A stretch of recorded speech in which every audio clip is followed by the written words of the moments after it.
demonstrating Tai Chi push hands.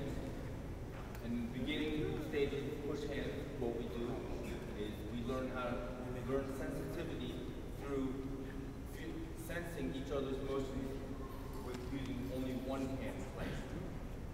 So the object of this is to sense each other's balance, try to find each other's center. But to keep everything simple, we have the person concentrate only on one arm for time.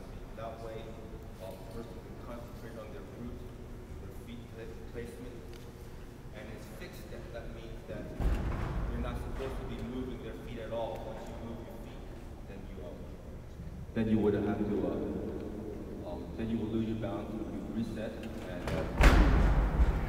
as you can see. So this is all one hand, fixed step push hands. This is the beginning stages of learning how to do push hands.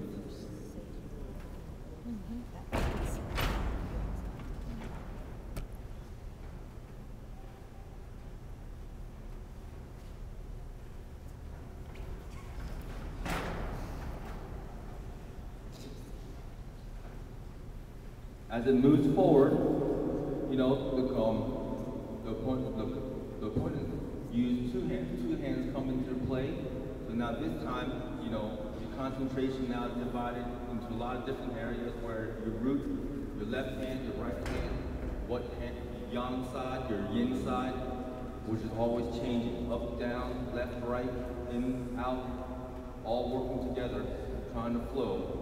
Again, keeping everything simple to the point where it's still fixed steps, so we're not introducing any kind of movement other than trying to maintain your root and balance.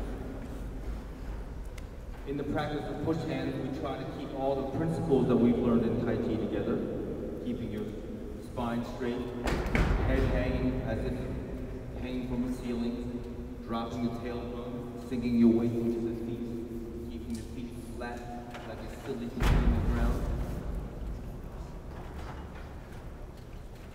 So with good Tai Chi sensitivity, you can right away feel when your opponent is off balance or not centered.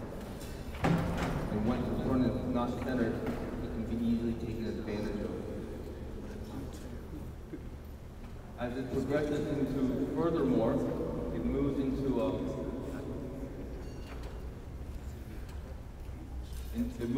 fixed step push hand. So now this time, fixed step push hand, we try to keep the front leg in front, the rear leg in the back, and each opponent is allowed to take one step forward or one step back. So now this increases the range of motion.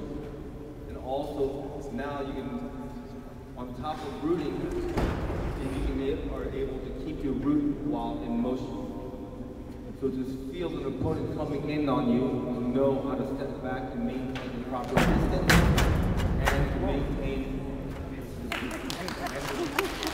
execute uprooting moves with ease, showing that you still are maintaining your root and applying Tai Chi principles. Okay, now a lot of these in Tai Chi, what we want to do is not display any show of external strength, meaning that we're always looking for the opponent's balance and center, so the moves are almost like they're effortless when they're executed.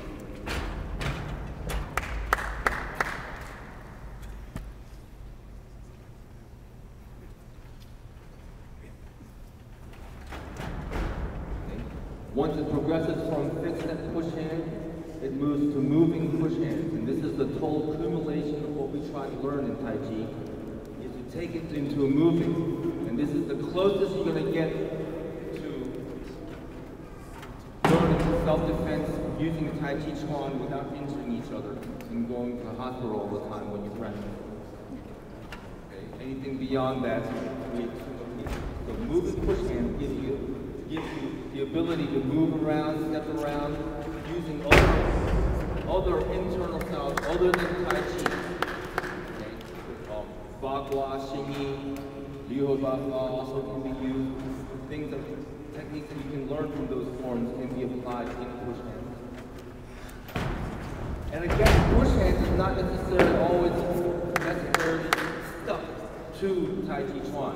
You know, in martial arts for a long time, doing different systems, you can find that the discoveries that you learn when you learn push hands, you can find that push hands are different techniques that come from every different martial art that's out there.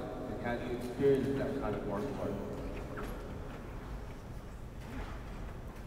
Push hands also give you the ability to adapt to a person's movement. Let's say someone comes fighting an unfamiliar style, using the concepts of Tai Chi and push hands to be like water. You're always conforming to your opponent's style. So always matching his movements and then taking advantage when he loses his balance. Take one more throw, up chest balance, and bow. Thank you very much. Ramos.